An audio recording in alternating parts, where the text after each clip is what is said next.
বিসমিল্লাহির রহমানির রহিম। আসসালামু আলাইকুম। কেমন আছেন আপনারা সবাই? আলহামদুলিল্লাহ আমি ভালো আছি।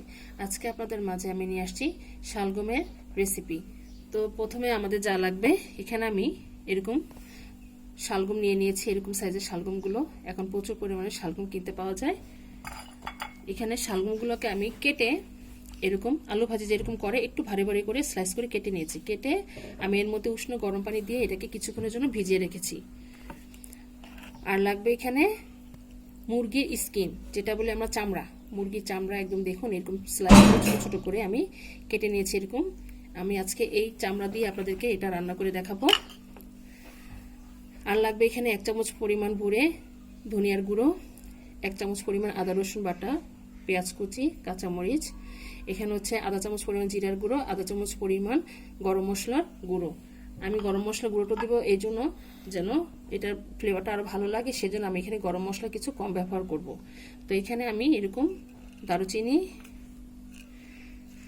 গোলমরিচ, তেজপাতা, এলাচি আর হচ্ছে স্বাদ মতো লবণ এখানে নিয়ে নিয়েছি। আর লাগবে হলুদের গুঁড়ো, লাল মরিচের গুঁড়ো। তাহলে চলুন আমরা রান্নায় চলে যাই। এখন আমি চুলার কাছে চলে আসছি। আমি একটি কড়াই দিয়ে রেখেছি। এখন কিছু পরিমাণ তেল দিয়ে দিব এর মধ্যে। তেলটা দিয়ে দিলাম। এখন ফার্স্ট আমি যা করব, এখানে যে গরম মশলাগুলো আমাদের নেওয়া আছে সেটা এর মধ্যে দিয়ে দিব। বিসমিল্লাহির রহমানির রহিম।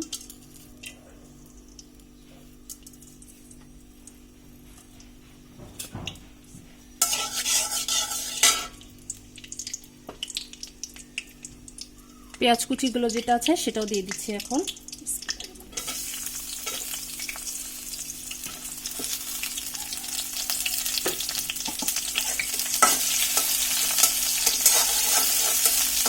হালকা একটু ব্রাউন কালার হলেই তারপর এর মধ্যে আমরা যে মশলাগুলো আছে সেটা দিয়ে দেব। পেঁয়াজটা হালকা একটু ভাজা হোক। আমাদের পেঁয়াজটা প্রায় লাল হয়ে আসছে। এখন এর মধ্যে কিছু পরিমাণ পানি দিয়ে দেব, অল্প করে।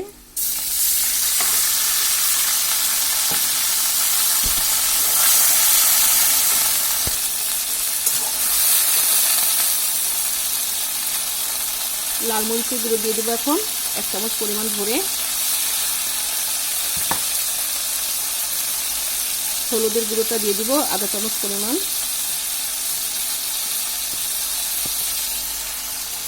আদা রসুন বাটা, ধনিয়ার গুঁড়ো, গরম মশলার গুঁড়ো আর জিরার গুঁড়ো যা আছে সব একসাথে এখন এর মধ্যে দিয়ে দেবো।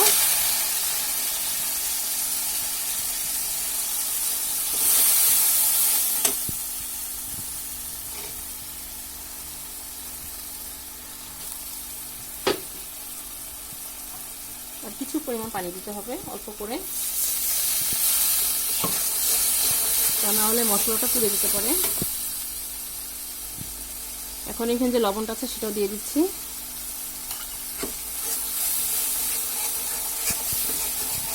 আমাদের মশলাটা প্রায় কষানো হয়ে গিয়েছে।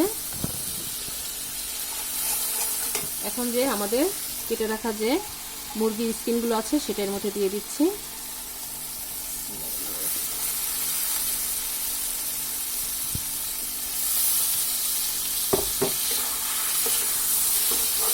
আপনারা চাইলে মুরগির যে বাকি অংশগুলো থাকে অন্য যেমন গিলা, কলিজা, পাও এগুলো মিক্স করে নিতে পারেন।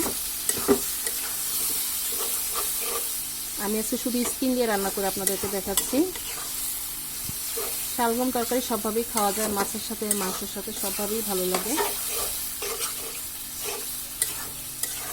এটাকে আমরা কিছুক্ষণ কষিয়ে নেব। এখন আমি একটু ঢেকে দেব 5 মিনিটের জন্য।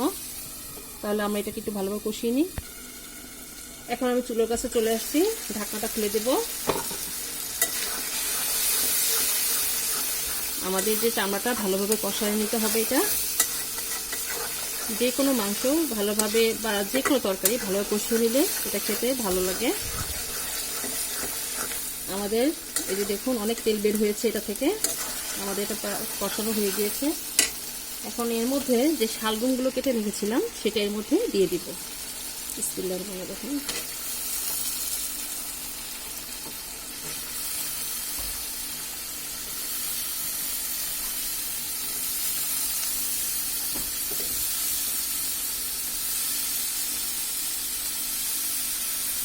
এখন এটাকে আমরা ভালোভাবে কষিয়ে নেব।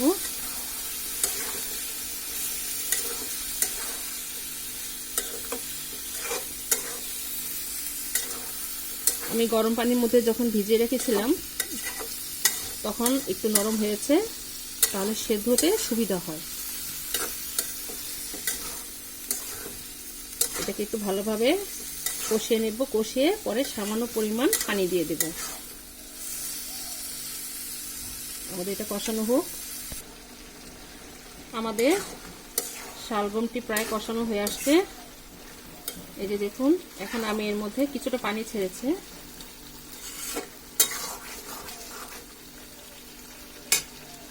এখন আমি এর মধ্যে ঠান্ডা পানিটা দেব না, আমি একটু উষ্ণ গরম পানিটা দিয়ে দিচ্ছি এর মধ্যে, যেন ভালোভাবে এটা সেদ্ধ হয়ে যায়।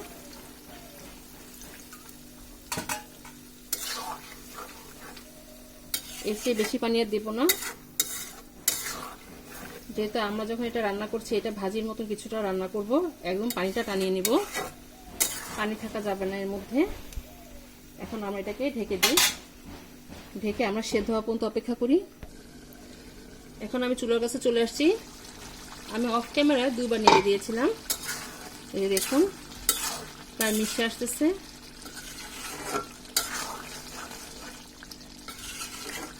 এই দেখুন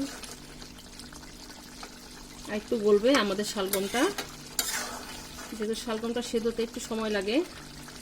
আমাদের শালগমটা একটু বড় সাইজের, সেই জন্য একটু সময় লাগছে। ছোট সাইজের হলে অতি তাড়াতাড়ি সেটা নরম হয়ে যায় এবং গলে যায়। এখানে আমি কিছু পরিমাণ কাঁচামরিচ দিয়ে দিচ্ছি। সবার শেষে আমরা ধনিয়া পাতাটা দিয়ে দিব। আবার একটু নেড়ে দিচ্ছি।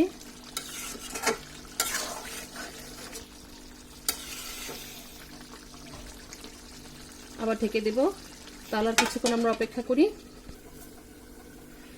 আমরা আবার চুলোর কাছে চলে আসলাম।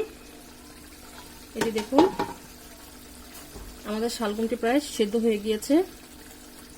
এই দেখুন প্রায় তেল ছেড়ে আসছে। এখন আমি এই পর্যায়ে কিছু পরিমাণ ধনিয়া পাতা দিব।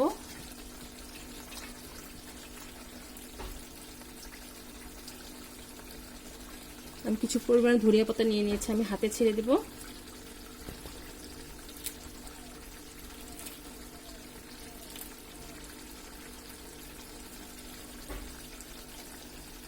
আমাদের চুলার আঁচটা এখন বাড়িয়ে দেব। যখন রান্না করেছিলাম তখন আমরা মিডিয়াম করে রেখেছিলাম যেন শালগমটা সেদ্ধ হয়ে যায়। এই দেখুন আমরা এই পর্যায়ে নামিয়ে ফেলবো, যেহেতু নামানোর পরে এটা আরো টেনে যাবে। তো আমাদের রান্নাটা কমপ্লিট, তৈরি হয়ে গেল আমাদের মজাদার শালগম দিয়ে মুরগির স্কিন দিয়ে রান্না করা রেসিপি। মাশাআল্লাহ, আলহামদুলিল্লাহ, দেখুন দেখতে কত ভালো লাগছে। এটা খেতে অসাধারণ মজা। আমি যেভাবে তৈরি করেছি আপনারা এভাবেই তৈরি করে দেখবেন, ইনশাআল্লাহ আপনাদেরটা আরো ভালো হবে। এই রেসিপিটা যে তৈরি করেছি এটা গরম ভাতের সাথে ভালো লাগবে, সাদা রুটি পরোটার সাথেও ভালো লাগে। তো আমার এই শালগম তরকারি রেসিপিটা আপনাদের কাছে কেমন লেগেছে আমাদেরকে অবশ্যই কমেন্ট করে জানাবেন। আর আমার জন্য দোয়া করবেন, আমি যেন আপনাদের মাঝে আরো রেসিপি নিয়ে আসতে পারি। তো আজ এই পর্যন্তই। আপনারা যে যেখানে আছেন ভালো থাকেন, সুস্থ থাকেন। আল্লাহ হাফেজ।